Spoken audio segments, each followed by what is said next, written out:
Soy Mía y os voy a presentar Accesibilidad Web, Guía de Supervivencia para Newbies.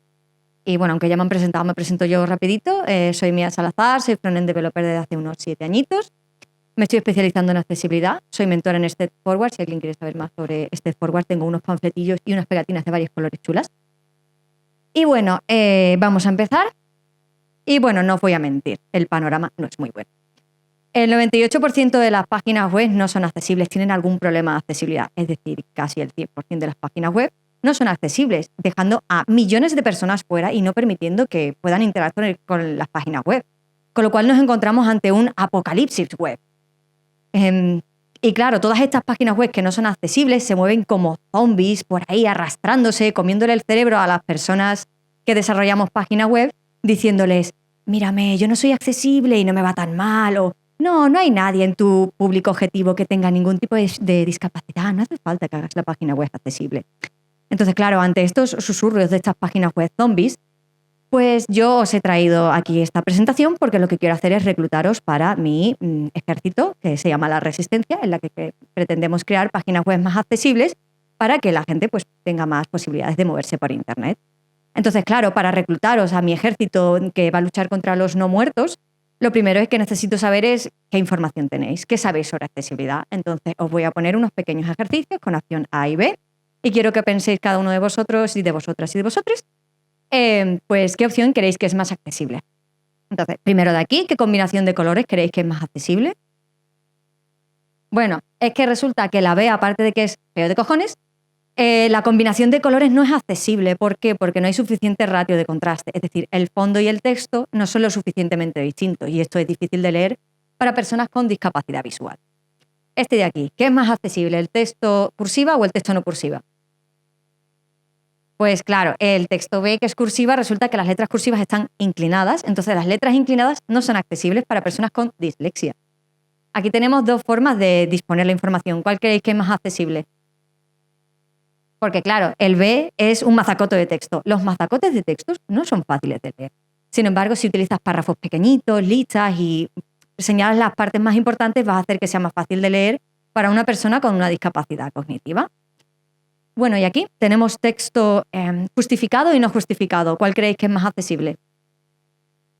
Pues aquí mucha gente cae y es que resulta que el texto justificado no es accesible porque hay líneas en las que hay muchas palabras, líneas en las que hay pocas palabras, con mucho espacio, con poco espacio, y esto hace que sea difícil de leer para personas con baja visión o con una discapacidad cognitiva.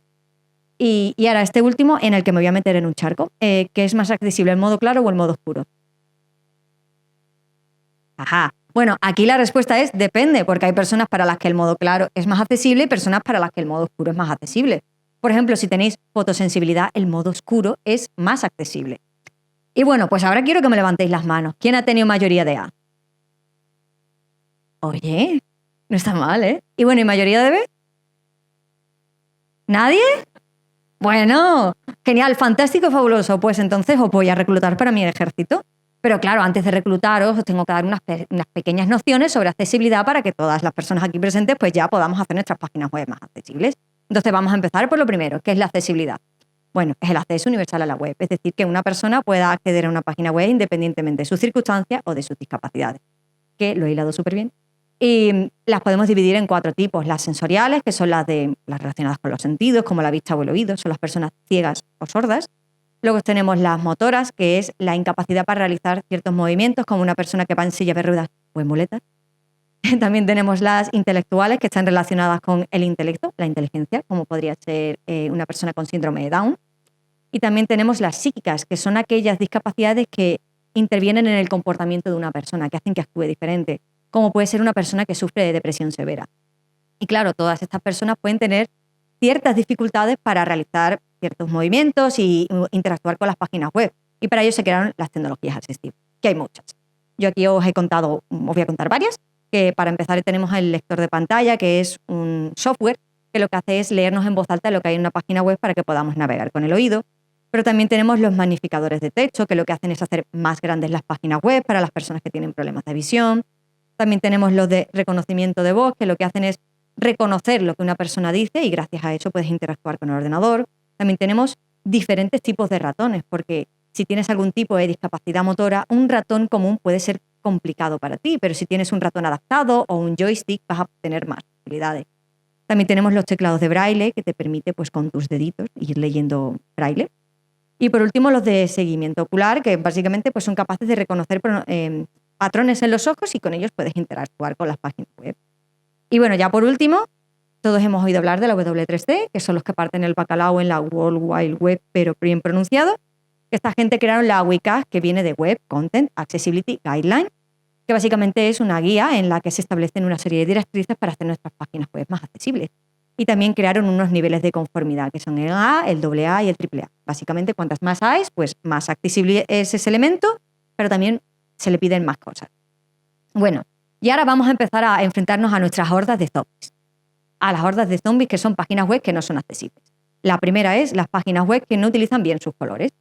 Porque si yo hago mi página web así, aparte de que es muy feo, la parte de arriba, bueno, no se ve el puntero, no pasa nada.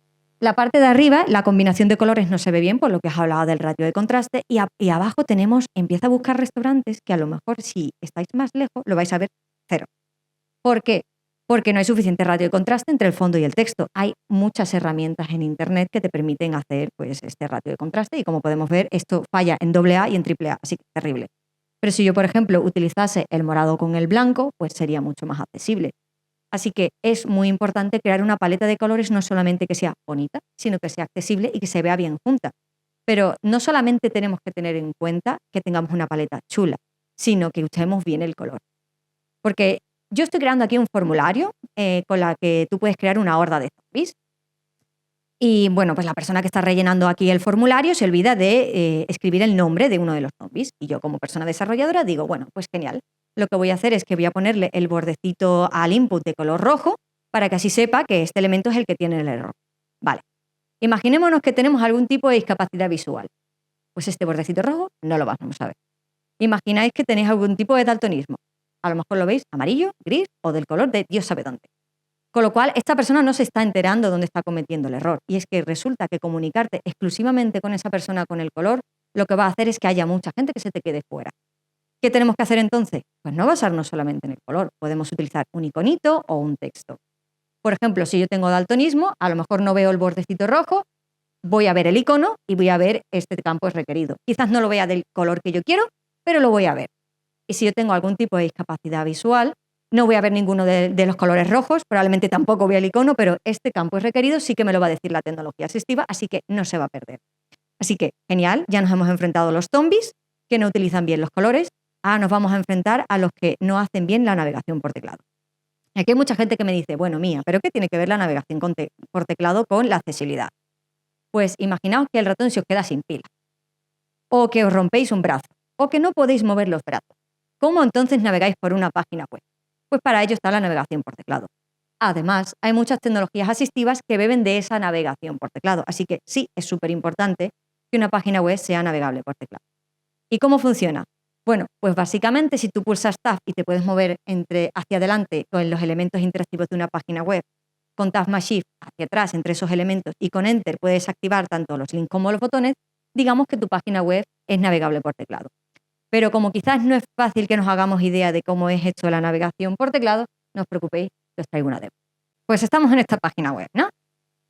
Pues aquí vemos como un cuadradito que se mueve hacia adelante, ¿no lo veis así? Que tiene como una línea discontinua. Se mueve hacia adelante, nos permite interactuar con los elementos. Sí. Ahora esta, ¿ves? 13, 7,5. Y si yo pulso Tab más Shift, te puedes mover hacia atrás. Y si pulso Enter, pues puedo entrar en una página web. Entonces, genial, esta página web es navegable por teclado, pero que una página web sea navegable por teclado no es tan fácil como parece. ¿Qué es lo que tenemos que hacer para que una página web sea navegable por teclado? Pues lo primero es ese cuadradito que hemos visto que se iba moviendo es el que nos indicaba con qué elemento estábamos interactuando. Entonces, lo primero que necesitamos es que ese cuadradito sea visible, porque si no, la persona que esté navegando por teclado se va a perder. Y hay muchas veces que nos dice el de diseño, bueno, pero es que cuando el elemento recibe el foco sale un cuadradito muy feo y no me gusta. Y ponen un online none y se cargan todos los focos. Por lo cual, no hagáis esto porque entonces la gente se pierde. ¿Que no os gusta el que viene por defecto? No pasa nada, podéis cambiarlo, podéis ponerlo de color inchi. Y MVD lo que ha hecho ha sido ponerlo como blanquito y con una línea discontinua. Fantástico, eso es viable. Y bueno, en otro campo, pero ¿cuáles son los elementos que reciben el foco? Pues los interactivos. Porque ¿de qué nos sirve que una API reciba el foco si no vamos a poder hacer nada con ella? Entonces los elementos interactivos son los links, los botones y los elementos de formulario como los seles, los inputs, los áreas, todos estos elementos. Por otro lado, ¿en qué orden reciben estos elementos el foco? Es lo que llamamos el tab order. Pues el tab order va a estar directamente relacionado con cómo escribamos nuestro HTML. Con lo cual, si vemos aquí este trozo de código, el primer elemento que va a recibir el foco va a ser home, el segundo lista de zombies y el tercero ciudades infectadas.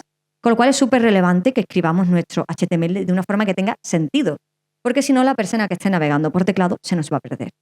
Y de la misma manera, si tú modificas el orden de un elemento con CSS, vas a hacer que una persona vea las cosas en un orden y el HTML esté en otro, con lo cual los elementos reciben el foco en otro. Así que no hagáis esto. Y también quiero hablaros de los tab index y os traigo 3 ejemplos. Primero, yo tengo una A que es maravillosa, es estupenda, es preciosa, pero yo me he dado cuenta que, bueno, las A reciben el foco, obviamente. Pero para mi navegación por teclado, esta A lo que hace es hacer más confusa la navegación por teclado. Entonces, lo que quiero hacer es que no lo reciba. Para ello tengo el tab index. Si yo cojo un elemento interactivo y le pongo un tab index negativo, por mucho que ese elemento sea visible, lo que va a hacer es sacarlo del tab order. Es decir, será visible, pero nunca podrá recibir el foco. Caso contrario, tengo una P, también maravillosa, pero no puede ser un elemento interactivo porque, patatas, no puedo hacer que sea un botón, no puedo hacer que sea una A, por lo que sea. Pues en este caso necesito que tenga el foco. ¿Cómo lo puedo hacer? Pues cojo un tab index y le pongo un valor de 0. Con esto lo que hago es que el elemento va a recibir el foco, pero ¿en qué orden recibe el foco? Pues en el que está escrito, porque lo que hacemos es meterlo en el tab order. De esta manera, si hay 3 elementos, pues primero recibirán el foco los 2 primeros y este será el tercero. Y luego tenemos el tab index con valores mayores que 0, que básicamente le vamos a decir, quiero que recibas el foco en este orden. Si pongo 1 será el primer elemento, si pongo 2 será el segundo elemento. Sin embargo, aquí tengo que decir que esto es una mala práctica. Si tú necesitas que un elemento reciba el foco, haz que sea interactivo. Si no necesitas que reciba el foco, no lo hagas interactivo. Y si necesitas cambiarlo el orden, cámbialo en el HTML. Esto solamente lo debemos utilizar si por patatas no podemos hacer esto. Y como sé que esto a veces es un poquito complicado, os traigo un pequeño trozo de código para que penséis en qué orden pues, recibirán el foco cada uno de estos elementos. Y como hemos perdido tiempo, os lo voy a decir ya. El primer elemento es el div. Este div no va a recibir el foco porque no es un elemento interactivo. Sin embargo, como tiene un tab index y un tab index igual a 1, recibirá el foco y será el primer elemento en recibir ese foco. Segundo elemento, la imagen. ¿La imagen es interactiva? No. Pero tiene un tab index igual a 2, con lo cual recibirá el foco y lo recibirá en segundo lugar. Y si os fijáis, en el resto del código no hay ningún otro tab index mayor que 0, así que el resto de los elementos van a recibir el foco en el orden en el que estén escritos. Entonces, la P no recibe el foco porque no es interactivo, el botón sí, así que es el tercer elemento porque es interactivo. Luego tenemos una A, que las A sí reciben el foco porque es un elemento interactivo, pero tiene un tab index de -1, con lo cual fuera del tab order. Luego tenemos un input, que es el cuarto elemento porque es interactivo. Y por último tenemos esta P. Las P no reciben el foco, pero tiene un tab index igual a 0, con lo cual recibe el foco y en este caso es el último. Y aquí estoy pensando, bueno, ¿y el text area qué? Bueno, el text area está deshabilitado, con lo cual no podemos interactuar con él, con lo cual tampoco recibirá el foco. Y también hablando sobre la navegación por teclado, cuando hemos estado moviéndonos por IMBD hemos visto que para llegar a la parte central hemos tenido que dar como muchos saltos. Pues imaginaos que cada vez que cambiar de página tenéis que dar todos esos saltos. Pues esto es un coñazo. Con lo cual, para las personas que están navegando por teclado, tenemos que facilitarles, si necesitan ir directamente al contenido central, que lo pueden hacer fácilmente. ¿Cómo lo hacemos? Pues con un link de saltar al contenido. Y aquí me diréis, bueno, Mía, pero es que entonces lo que estás creando es un link que van a ver personas que naveguen por teclado y que no naveguen por teclado. Sí. Y eso puede ser confuso, ¿cierto? ¿Qué vamos a hacer? Pues vamos a ocultar este elemento de forma visual, pero que siga pudiendo ser accesible. Porque si tú resulta que coges a un elemento y le pones display none o visibility hidden, lo estás ocultando también para las tecnologías asistivas, así que no podéis hacer eso. ¿Qué podemos hacer? Hay varias estrategias. Por ejemplo, yo la que os he puesto aquí es que podemos ponerle un position absolute y enviarlo a puerta. De esta manera, aunque exista el elemento, no va a estar visible. Pero aquí a lo mejor pensáis, pero si no está visible, cuando reciba el foco, tampoco voy a ver que tiene el foco. ¿Vale? Pues lo que hacemos es que cuando tenga el foco, vuelva de cuenca.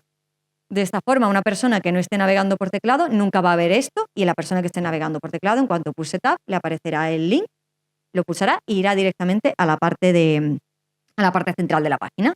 Así que, genial, ya hemos vencido a los zombies que no utilizaban bien la navegación por teclado y ahora vienen los que no utilizan bien el HTML semántico.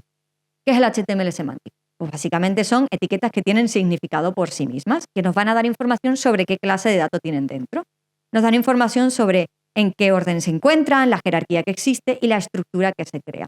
Para crear estructura tenemos estas etiquetas. La etiqueta header sirve para crear encabezados, nav para crear navegaciones, main nos indica cuál es la parte principal de una página web, section divide el documento en secciones y article divide las secciones en artículos. Footer sirve para los pies de página y aside para cosas que están completamente independientes de todo lo demás, como podría ser un anuncio. Pero HTML semántico puede hacer mucho más por nosotros. También tenemos los headings, H1, H2, etc. Porque si yo creo una P y hago que sea muy grande, y luego creo otra P y hago que sea un poco más pequeña, vale, una persona que no tenga discapacidad visual va a entender que cuanto más grande es el texto, más importante es. Sin embargo, una tecnología asistiva lo único que va a decir es, esto es una P. No va a darle la información sobre esa jerarquía, y es que por eso es importante que utilicemos los H1, H2, etc., para que la persona que esté navegando con esa tecnología asistiva no se pierda esa jerarquía. Pero no solamente tenemos que utilizar estas etiquetas bien, también tenemos que, en general, utilizarlas bien. Pongamos que yo tengo un div, y yo hago que cuando pulses en este div, envío a esta persona a otro lugar.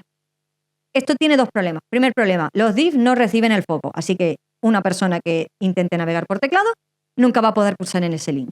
Y segundo, un div no es un link, así que la tecnología asistiva no sabe qué cojones es ese div.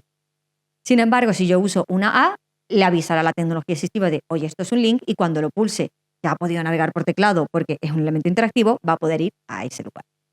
Y también tenemos las ULs y las OLs, que es para listas desordenadas y listas ordenadas.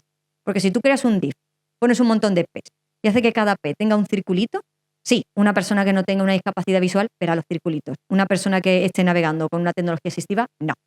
Se va a perder que esto es una lista, que está ordenada, que está desordenada, y es que por eso hay que utilizar las listas y las listas de forma correcta. Y yo sé que la P parece un poco solita y triste, pero realmente es mucho más accesible poner texto con una P que con un div. Y también tenemos muchas otras etiquetas semánticas. Yo aquí he puesto ejemplos, en plan address sirve para direcciones, code para trozos de código, block quote es para citas grandes y Q para citas pequeñas, ABBR es para abreviaciones y KBD es para teclas de teclado. Entonces, tenemos muchas etiquetas semánticas. Y a lo mejor estáis pensando, joder, ¿cuándo uso qué etiqueta? Os la traigo también, no os preocupéis. Primero, si estáis creando un menú, utilizad la etiqueta nav. Lo que estáis creando tiene sentido por sí solo, article. Es independiente de todo lo demás, por ejemplo, es un anuncio, aside. Podría estar en un apéndice como una imagen o un gráfico, figure. Podría tener un heading, un titular, un H1, un H2, section. ¿Podríais utilizar alguna etiqueta de HTML semántico? Usad esa etiqueta de HTML semántico.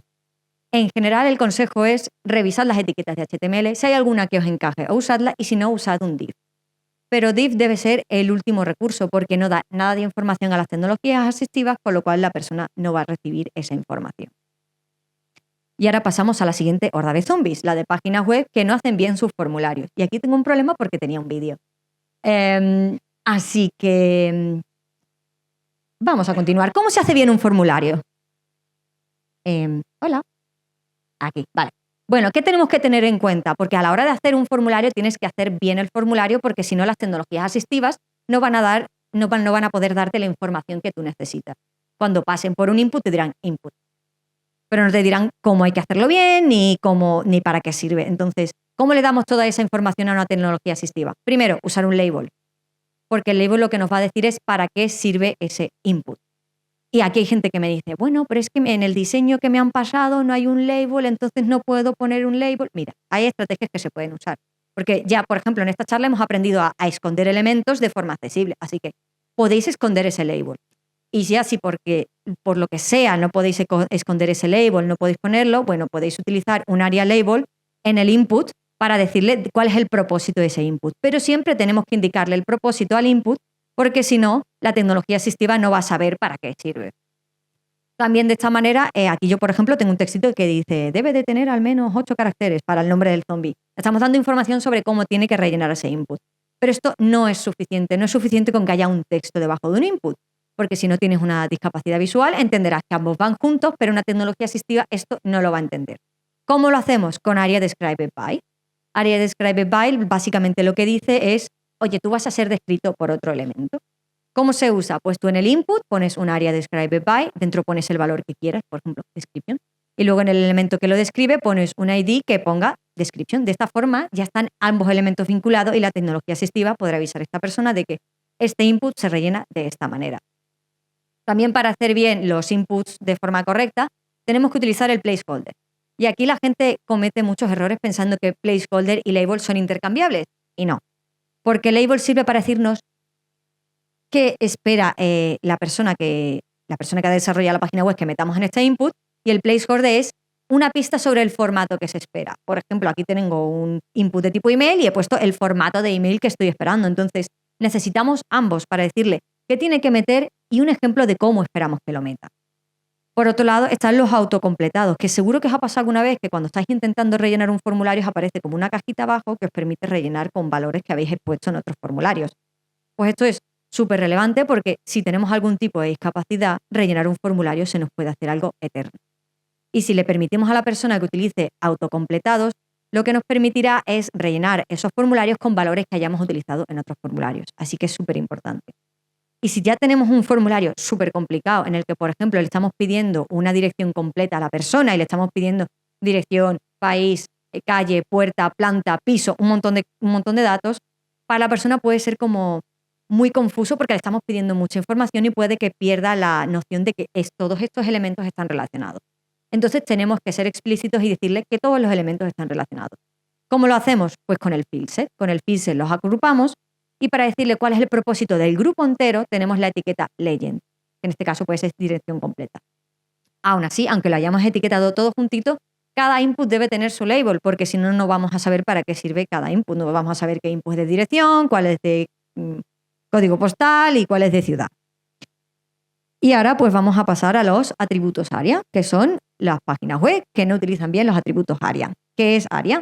ARIA viene de Area Rich Internet Applications. Y básicamente son una serie de atributos de HTML que lo que van a hacer es darnos más información sobre qué rol cumple un elemento, en qué estado se encuentra y cómo se relaciona con otras propiedades.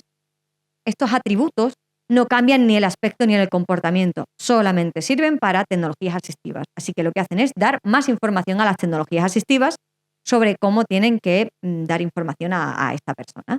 Sin embargo, la primera regla de ARIA es no uses ARIA. Y esto puede resultar confuso. Pero en la mayoría de las ocasiones en las que tú necesitas darle más información a la persona sobre cómo rellenar un formulario o cómo lo que sea, lo que vas a necesitar es utilizar HTML. Yo os pongo un ejemplo. Yo quiero crear un H1. Yo puedo crear un H1 cogiendo un div, diciendo que su rol es que es un heading y que su area level es 1. Esto a nivel de accesibilidad es como si fuese un H1. Pero ¿para qué voy a hacer esto si ya tengo un H1? Y a esto es a lo que se refieren. Siempre que queráis dar más información, si tenéis una opción de utilizar HTML semántico, usadlo. Y ya si no, pues podéis utilizar atributos ARIA. Y aquí yo os voy a hablar del más popular, del popular de los atributos ARIA, que es el ARIA Label. El ARIA Label es muy versátil, nos vale para un roto y para un descosido. En general los usamos para cuando nos falta contexto textual en un elemento. Y os traigo aquí un botón de hamburguesa, que si alguien no sabe lo que es, pues son estos botoncitos que tienen 3 líneas y cuando los pulsas te abren el menú de navegación. Pues como vemos en el código, lo único que tenemos aquí son un botón y 3 is, con lo cual la tecnología asistiva lo único que sabe es que esto es un botón, pero no sabe para qué sirve. Sin embargo, si yo añado un ARIA Label que ponga abrir menú, la tecnología asistiva entenderá que es un botón y que sirve para abrir el menú. Y os voy a poner otro ejemplo, en este caso el de cerrar este menú de hamburguesa, que si os fijáis tiene un botón y dentro tiene una X. Así que, oye, a ver, texto, aquí hay texto. Pero ¿qué pasa? Que la X puede significar cancelar, eliminar, cerrar, puede significar muchas cosas, no es lo suficientemente explícito. Así que vamos a tener que darle más información a la tecnología asistiva para que sepa para qué sirve. Y en este caso, pues he puesto un ARIA Label de cerrar menú. Así que genial, ya nos hemos cargado a todos esos zombies que no utilizan los atributos ARIA y vamos a pasar a los que no utilizan bien los textos de los links. Y esto puede parecer una tontería, pero os traigo 2 links para que vayáis pensando cuál es más accesible, porque resulta que hay una forma de navegar por una página web en la que navegas exclusivamente escuchando los links de una página. Esto sirve a una persona que está con una tecnología asistiva porque lo que hace es que puede moverse muy rápido entre las páginas porque solamente está escuchando los clics. Entonces, imaginaos que todos los textos de los links es clic aquí. Pues esta persona que está navegando con el lector de pantalla, lo único que va a escuchar es clic aquí, clic aquí, clic aquí. Así que no va a ir a ningún sitio porque no sabe para qué sirve ninguno de los links. Y es que por ello es súper relevante que los textos de los links sean interesantes, que den información. En este caso, por ejemplo, hemos puesto vídeos sobre cómo comenzó el apocalipsis. Esto es explícito. Y quizás aquí me decís, entonces, ¿cómo escribo bien mi texto de los links? También os lo traigo. Bueno, primero, tiene que ser informativo. Vídeo sobre cómo empezó el apocalipsis. Ya sabemos que es un vídeo y que es sobre cómo comenzó el apocalipsis.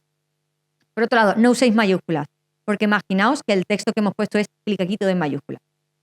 Por ejemplo, un lector de pantalla lo que va a leer es CLICKAQUI. Y la persona está haciendo como el cálculo mental, sumando todas las letras para ver lo que dice. Así que no uséis mayúsculas porque va a pensar que es una sigla y le va a leer cada una de las letras.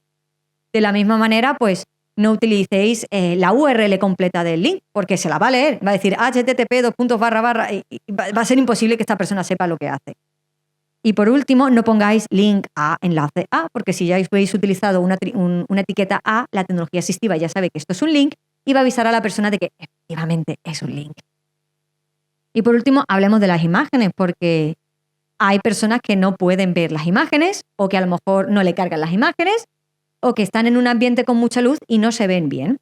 Y para esas circunstancias, ¿qué hacemos? Pues tenemos el atributo alt, que los atributos alt básicamente nos sirven para describir lo que hay dentro de una imagen. Pero no siempre tenemos que describirlas. El único momento en el que hay que describirlo es cuando es relevante. Si la imagen es relevante y queremos que la persona sepa lo que está sucediendo en esa imagen, tendremos que describirla. Si es simplemente algo decorativo, utilizaremos el atributo alt y lo dejaremos vacío. Además, otra cosa guay que tienen los atributos alt es que si la imagen no te carga, en vez de aparecer la imagen, aparece el textito, con lo cual una persona que no tiene discapacidad también se está beneficiando de esto. Y aquí os he traído dos imágenes. Y os voy a dar un segundo para que penséis cómo rellenaríais cada una de ellas con los atributos alt, pero no voy a extenderme mucho.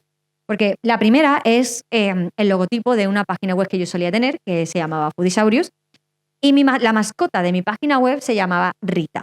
Entonces, para mí era súper relevante que la gente conociese a Rita, que supiese que es una dinosaurita hembra, además, y que estaba comiendo pizza. Entonces, lo que hacía era describirlo todo. Rita, la dinosaurita de Foodisaurius, comiendo pizza, porque yo quería que tuviesen esa información, que mi dinosauria se llama Rita. Sin embargo, abajo es un poke que utilizaba para hacer bonito, con lo cual el atributo alt vacío, porque no es especialmente relevante. Bueno, ¿y los SVGs qué? Pues los SVGs también depende de cómo los estés usando. Si están dando información a la persona, lo que deberemos usar es decirle que tiene un... No funciona el ¿no? Bueno, ponerle un rol de imagen para decirle, oye, este SVG es una imagen, y luego describir, en este caso descripción fantástica, para decir de qué es este SVG. Sin embargo, por el contrario, si este SVG es decorativo, podemos usar dos estrategias. O ponerle un null vacío o un area hidden en true, que area hidden es un atributo de área que básicamente lo que hace es eliminar elementos, pero los eliminas para las tecnologías asistivas, sigue siendo visible. Aún así, hay mucha gente que tiene dudas sobre cómo rellenar los atributos alt y también os lo traigo. Lo primero, que sea corto, no me escribáis la Biblia. 140 caracteres máximo. Por otro lado, que sea informativo. Yo he dicho, Rita, la dinosaurita de Foodisaurius comiendo pizza, e incluso podría haber puesto pizza de pepperoni. Que sea informativo y que sea justo lo que queréis decirle a la persona. Si hay texto en la imagen, poned el texto de la imagen, porque la persona que esté utilizando una tecnología asistiva no va a poder leer ese texto de la imagen. Por otro lado, no pongáis imagen de, fotografía de, porque si ya hemos etiquetado bien nuestra imagen, ya la tecnología asistiva va a avisar a la persona de que esto es una imagen, esto es un no sé qué, y no va a necesitarlo. También no nos repitamos, no seamos cansinos. Si en el texto ya tenéis lo que hay en la imagen, no lo repitáis. Por otro lado, por favor, escribir bien, porque esto lo va a leer alguien, así que puntuación y ortografía. Y por último, si la imagen necesita contexto, dádselo, porque si no, no se va a entender. Así que genial, mis pequeños reclutas y pequeñas reclutas. Ya estamos al final de la charla. ¿Y significa que ya somos las putas amas del universo? Pues no. Porque va a haber muchas circunstancias en las que no vamos a saber cómo hacer nuestras páginas web accesibles, y para este caso pues tenemos que ir a la WCAG, que es la que os hablé al principio, que ahora mismo la que está en vigor de momento es la 2.2 y es la que tenemos que visitar. Y bueno, para terminar, lo dicho, el panorama no es muy bueno. La mayoría de las páginas web no son accesibles y están dejando a millones de personas fuera, porque en Internet hay muchísima información Y si no hacemos nuestras páginas web accesibles, estamos dejando a mucha gente fuera. Sin embargo, que nadie entre en pánico, porque todavía hay una esperanza. Todas las personas que estáis aquí. Así que coged vuestras escopetas, vuestras sartenes, el arma que queráis, un palo de golf también me vale. Y preparaos para esta pelea encarnizada, porque lo que vamos a hacer es hacer nuestras páginas web más accesibles, porque al final todas las personas deberíamos tener acceso a las mismas oportunidades y es lo que vamos a hacer. Y bueno, quería darle las gracias a Woman Tastemaker por contar conmigo. Aquí tenéis mis redes sociales por si queréis decirme algo y os doy la bienvenida a la Resistencia.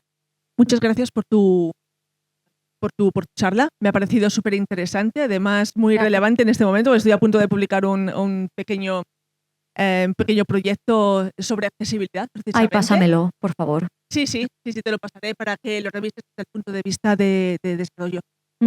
Estaría genial. Qué guay. Y bueno, me ha parecido entender en una de tus recomendaciones que dejabas vacío lo que es la parte del alt text. Sí, cuando es decorativo, es que lo que va a hacer es entorpecer. Imagínate que es un poke y no tiene ninguna relevancia a nivel de... Vale. No vas a describir el poke porque lo que vas a hacer es entorpecer a esa persona con información que no necesita. A eso me refiero. Vale, perfecto. Entonces, eso no te lo había entendido porque vale. es que es absolutamente fundamental que el texto alternativo esté ahí. Claro, no solamente desde el punto de vista de accesibilidad. Es que también todo esto que has explicado tiene otro punto de vista también, que es el punto de vista de la visibilidad. Sin visibilidad, en medios orgánicos, en medios digitales, no hay dinero. Ya. Es que es así de claro. En todas las empresas, grandes o pequeñas. Y, por ejemplo, los motores de búsqueda, incluyendo Bing, incluyendo Google, incluyendo todos los que van detrás de Google, DuckDuckGo, etcétera, utilizan precisamente las imágenes para indexar y para averiguar de qué van todos los sitios web de los que estás hablando y que se supone que están optimizados y que no siempre lo están, como tú dices, ¿no? Entonces es absolutamente fundamental que eso esté bien y entonces todos los textos forman parte de una estrategia SEO y no es tan fácil como parece, pero creo que los puntos que has dado son bastante básicos y es también que se conozcan. Así que gracias. Nada, de nada.